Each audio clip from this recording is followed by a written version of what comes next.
Thank you for that amazing introduction. I'm super excited to be here surrounded by these experts in the development and quantum computing and development education. I think it's a fascinating topic. Before maybe jumping in on speaking about these future trends, maybe we can do a quick round of introductions, speaking a little bit more about Joe, Esperanza, and Ariel, about your role and company, so we can have a little bit of context here. So, I don't know, maybe, Joe, you gonna start? Sure. I'm Joe Fitzsimons. I'm the founder and CEO of a company called Horizon Quantum Computing.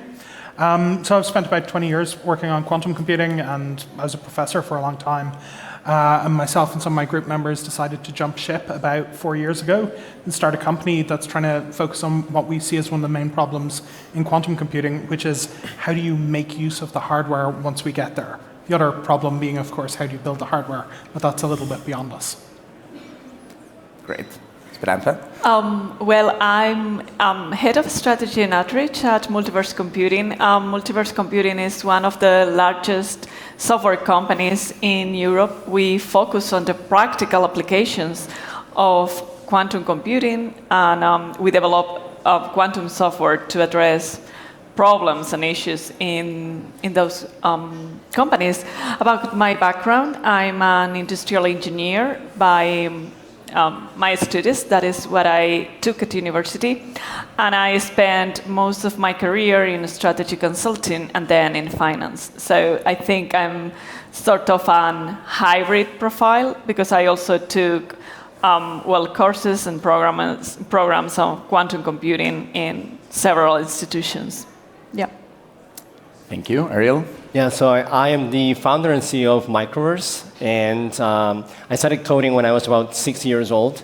That eventually took me to start my first company when I was 21. That took me to San Francisco. But in this journey, I've been around a lot of different countries. I spent some time teaching in Africa, and I've gotten to see the two extreme sides of the spectrum when it comes to access to opportunities in life, and that led me to start Microverse. Like, education of any kind is what allows people to join the economy. In this case, we have a unique time in our society where people can join the global economy no matter where they are, and coding, programming is a great way to the fast track to get into the global economy today.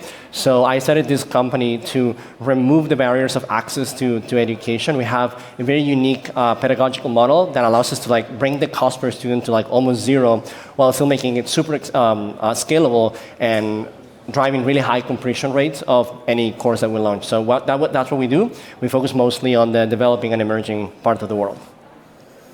Fascinating. I think it's an amazing education model, the one you're bringing. So we will cover that part a little bit more later. On my side, basically, Modular Ventures is a holding. We have different companies in the organization, specialized around different expertise like low code, no code, product design and branding, and also coding recently. So super interested to have this conversation and seeing how the trends that we're seeing. So, as you know, technology plays an amazing role nowadays. We have these hype topics like AI and machine learning. We have cloud computing and quantum computing. And we have also low-code and no-code technologies. So it's difficult to talk about everything, but we're going to try to cover a little bit of these trends and to have our thoughts basically about what we think is the future.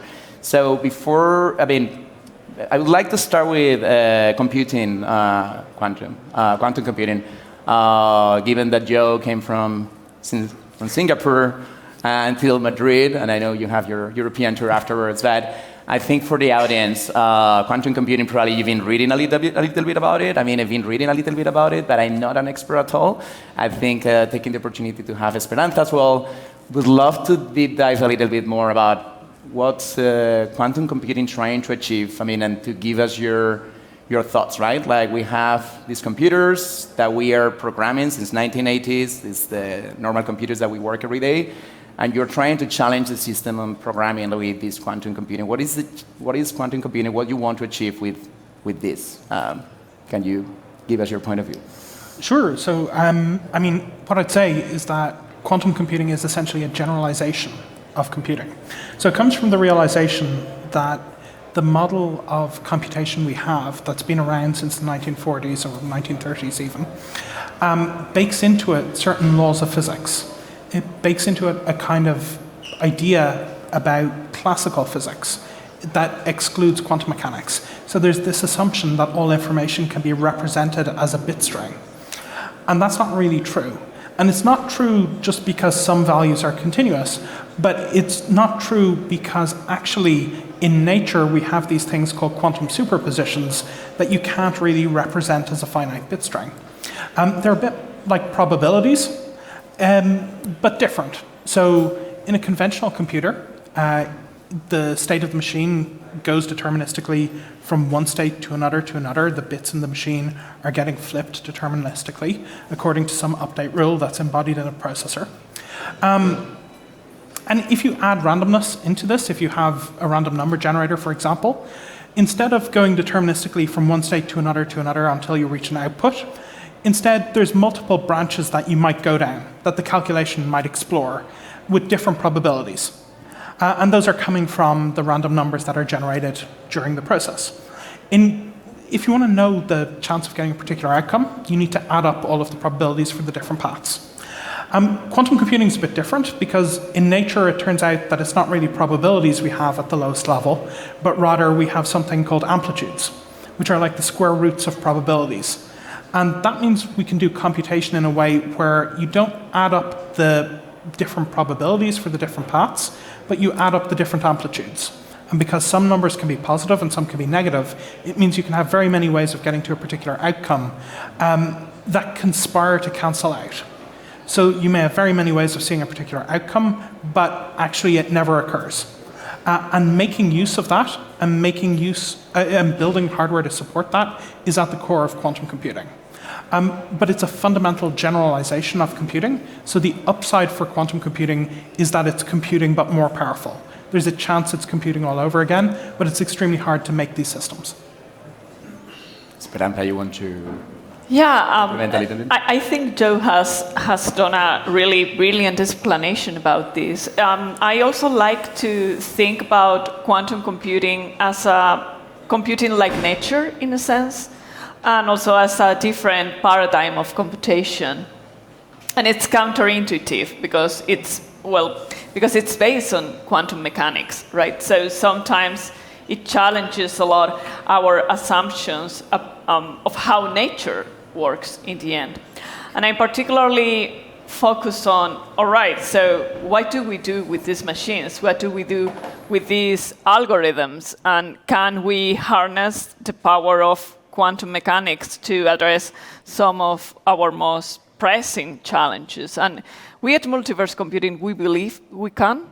And so we focus on real use cases for a number of sectors. For example, we started in finance, we have diversified to others such as energy, manufacturing, we are entering now in cybersecurity.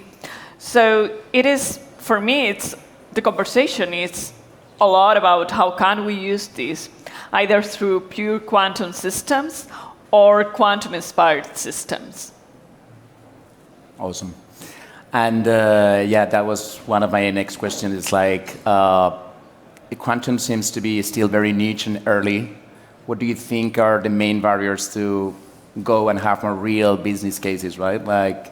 And when we will be talking about low code and no code, we see like a huge democratization of programming, like people that are not technical, they're able now to build websites, apps with platforms like Webflow or Adalo and things like that. On the quantum computing side, like, do you see CTOs and big enterprise companies like embracing this technology? And what do you see? What do you think are the main challenges of quantum to become a little bit more mainstream?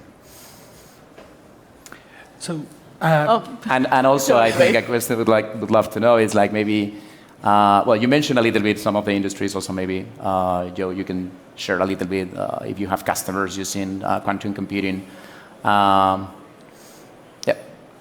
Sure. So, I mean, I would say the first most important thing to understand about quantum computing is it's not quite ready for prime time yet.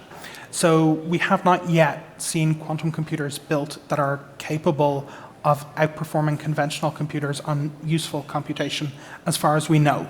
We've seen the first quantum computers built recently that are hard to simulate, and that's a necessary first step. But getting to useful quantum computing is still not a point we've reached as a field. Now, that said, it takes a long time to get into quantum computing for a lot of enterprises. There's a large ramp-up time.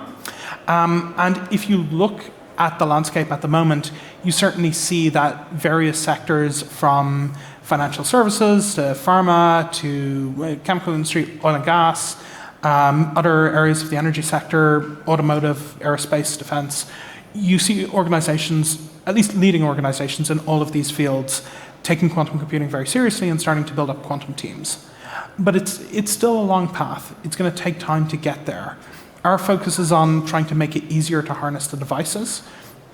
Certainly many others are focused on building better devices.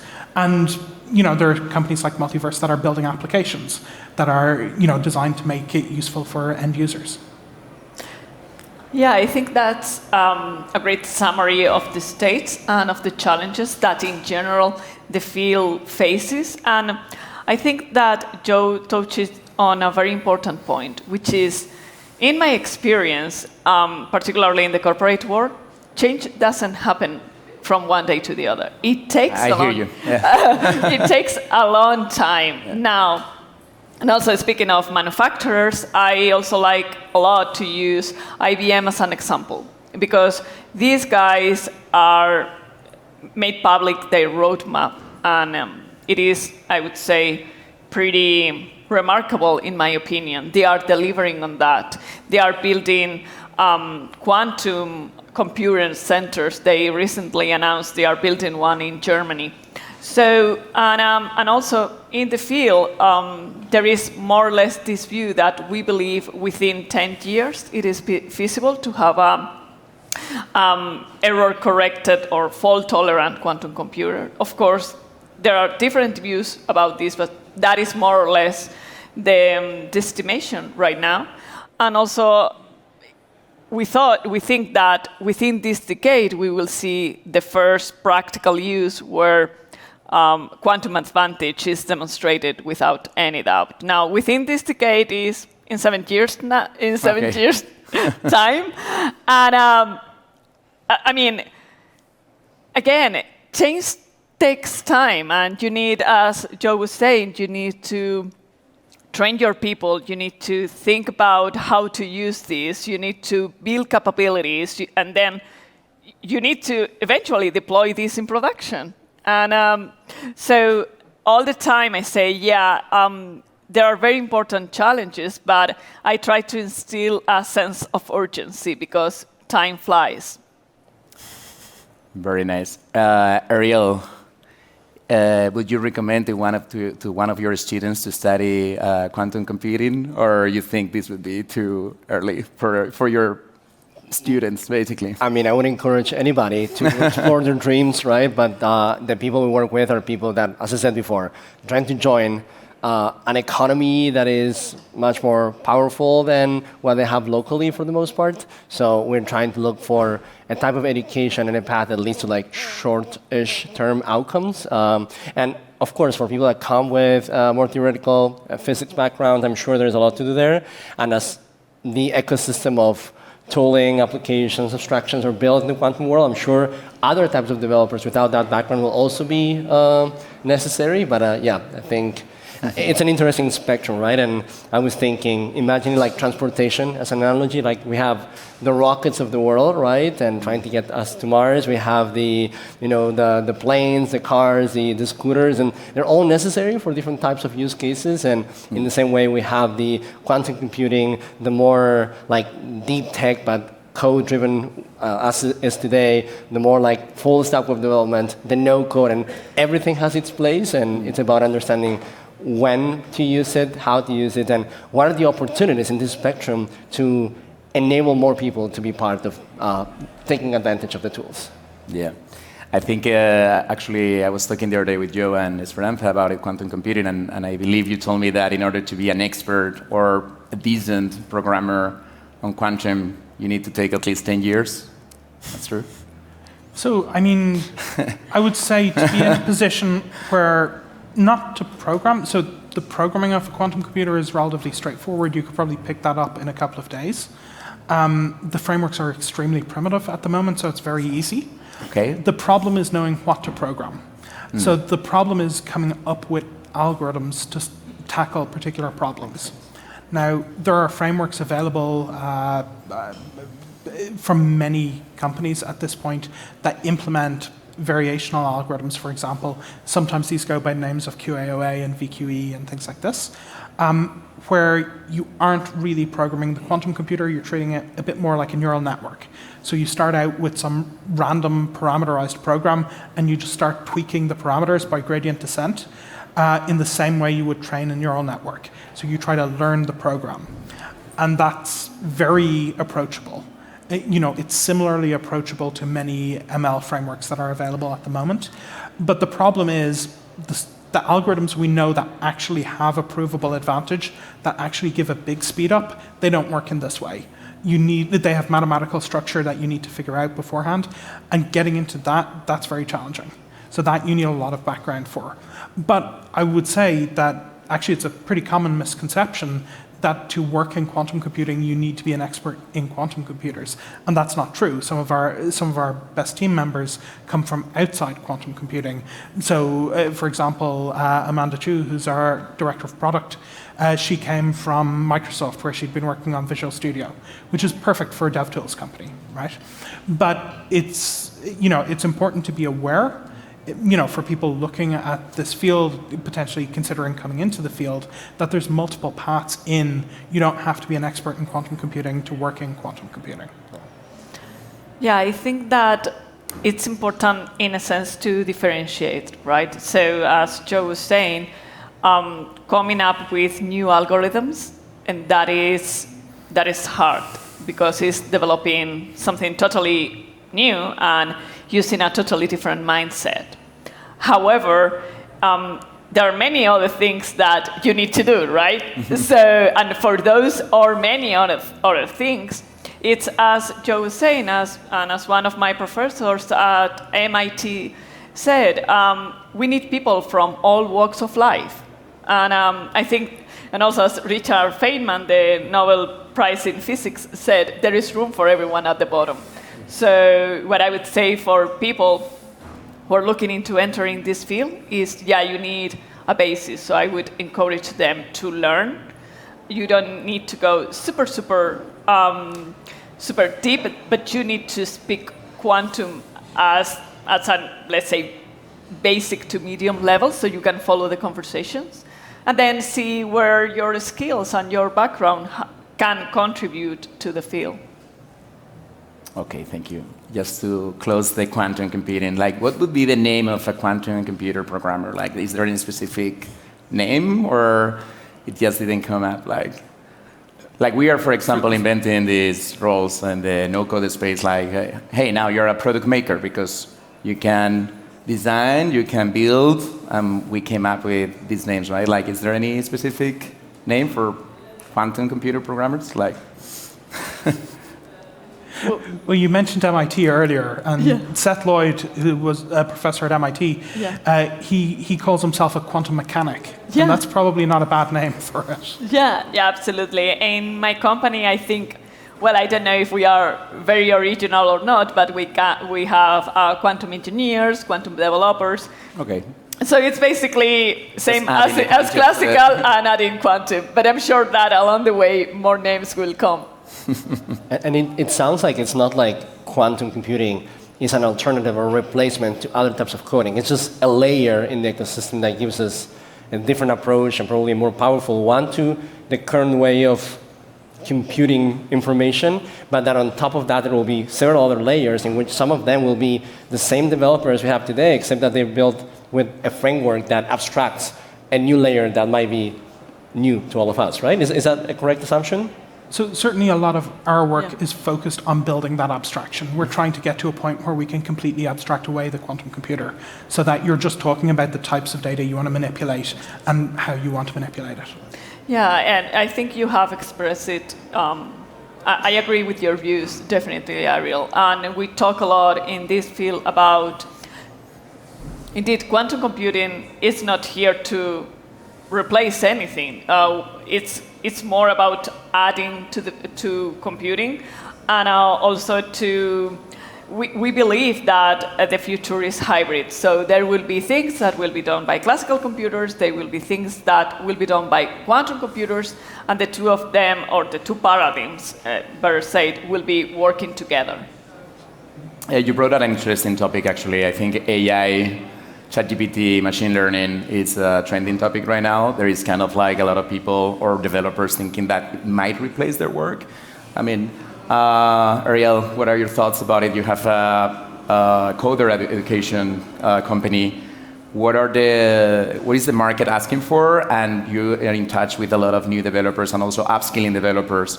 Are they feeling a threat about ChatGPT, AI replacing their work, or they see it more as a transformation, right? Like more, as we saw farmers in the past being threatened by a tractor.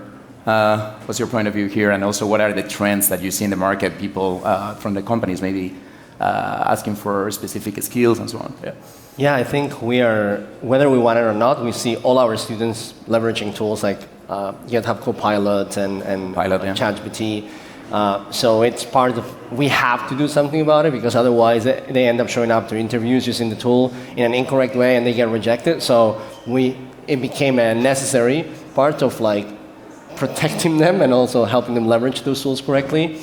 But at the same time, I personally don't see AI where it is today under this paradigm as a replacement to anything, but as a booster, as a, going with the transportation analogy. It's like a new type of fuel that can be applied to a lot of different types of jobs just to make us much more productive, much faster at creating value. So we are creating content and learning so that they can leverage this to become much better programmers. And I think at some point, that combined with all the no-code world and all these abstractions, you start getting to a point where like the job of a junior developer, a long time ago, is no longer necessary, but you still need mid, senior level developers, but they're not coming out of nowhere. They first need to start as juniors. Mm-hmm. So I think the role of AI for junior developers is to accelerate their transition to mid and senior, where they will need to be using this tool. So stuff like prompt engineering, I personally think it's something that every human being will have to learn, because otherwise you are at a disadvantage. Mm-hmm. So if you're afraid of using something like ChatGPT, you better lose that fear and start doing something about it. And it's the same for developers. Like either you do it or you will fall behind. Totally. Any thoughts on? I'm curious, is AI artificial intelligence related to quantum, or just in general, like threats or? So I can say, in terms of the fear that large language models will replace developers, I think that's probably unfounded, because actually, if you consider some other examples of this, like if you think about chess, for example, we've now reached a point where computers are much stronger than human players at chess. But what is stronger than a computer at chess is a human player with access to a chess engine. And there's, last I heard, that I think it goes by the name of advanced chess, but that's the strongest combination rather than the computer alone or the human alone. And I think that's going to be true for development as well. So being able to take advantage of the tools in our workflow to make us more productive, to be able to do more, to tackle harder problems, I think that's really going to be the main outcome rather than wholesale replacement. Yeah, again, I think the conversation might be not so much about replacing, but about transforming.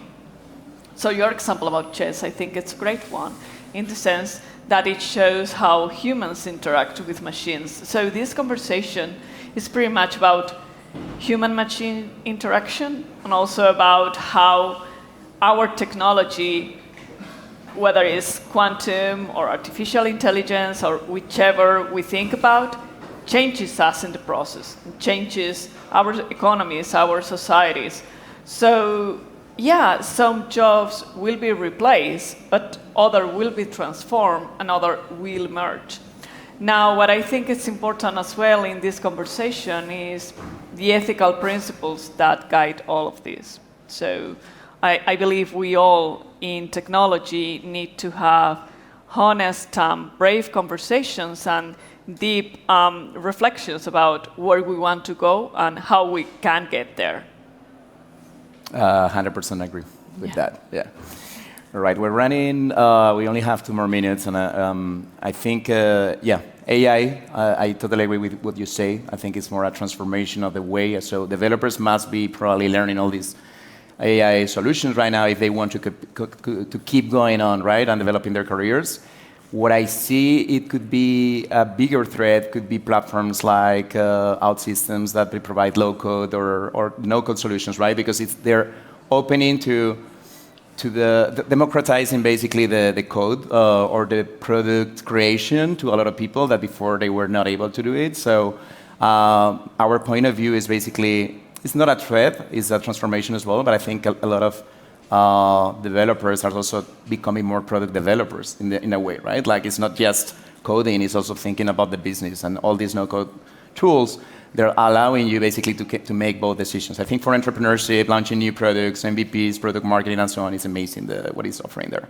And actually, Gartner, they published a research that was saying like 65% of the internet that we are developing every year, it would be developed with no-code and low-code solutions in 2024, which is pretty close, right? Like, I don't know, what are your thoughts on microwares? Like, are you seeing these trends, like people learning? Absolutely. Like, the digitalization of the world is just starting, and most of the world is just like humans with very simple lives in the big scheme of things and need to do like very mundane things, and you don't need to be working directly with quantum computing to do those jobs. So like, the more we can simplify, the more we can abstract, the more we can allow anybody to be part of this more digital world, the better off for everyone, right? So no, I don't see it as a threat. I see it as an opportunity. Maybe that's the optimist entrepreneurial mindset kicking in, but I see opportunities everywhere. I can imagine AI guiding people using no code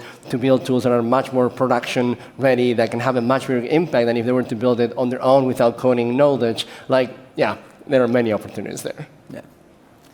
All right.